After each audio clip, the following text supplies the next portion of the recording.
Last month, I visited a body farm in Texas. So these are places where researchers take recently deceased human bodies and they essentially just leave them out to decompose. So this research, mainly it's helpful when law enforcement come across a body under mysterious circumstances, maybe a murder, and they want to know how long has it been out here.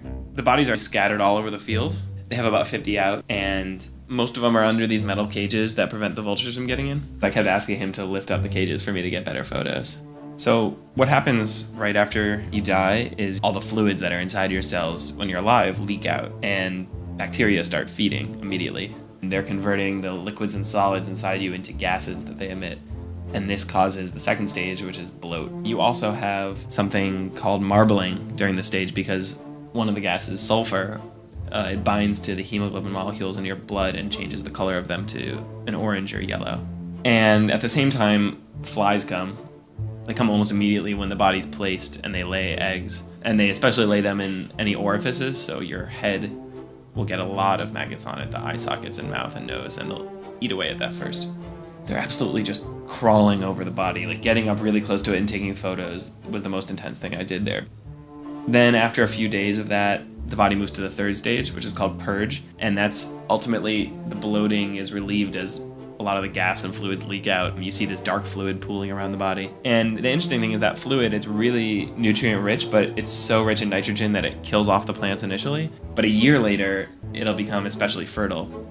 So here, this is the next stage. A lot of the changes happen really rapidly at first, and then it slows down a lot. There's certainly still bacteria here, but if you were to graph all the nutrients, it's a very sharp decline. If the body's in the sun, especially in Texas, the heat is so strong that a lot of bacteria and insects can't actually survive. And so instead of continuing to decompose the body, it'll really gradually mummify. It'll just dry up. But if the body's in the shade, then the bacteria and insects can continue to feed on it, and they'll essentially eat it down to a skeleton. With the vultures, the process is completely different because a flock of them will just swarm a body immediately if it's left uncaged.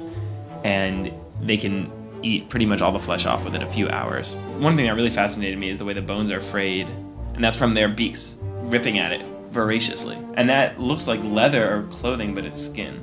Typically they're left out to decompose for 6 to 12 months. So when the bodies come in, they'll boil them and they put detergent on them, and that strips away most of the remaining flesh. And then volunteer undergraduate interns will clean every single bone with a toothbrush. The smell was actually the strongest inside that lab. It smells like rotting meat, which is essentially what it is. You know, just organic substances that have gone bad. And then after they get cleaned, they get laid back out, they get labeled, and then they get sent to the lab closer into town where they get boxed up. And so this basically serves as a contemporary skeleton collection. Which there aren't that many of, as it turns out. We really seldom see bodies anymore in our modern culture. Most people die in a hospital. They get directly sent to a funeral home. That funeral home injects them with formaldehyde and puts makeup all over them so they don't look like a dead body. But the truth is that ultimately, whether we see it or not, this happens. Unless you get cremated, it's going to happen to you. I mean, that's what ecosystems evolved to do, is harvest nutrients to create new life.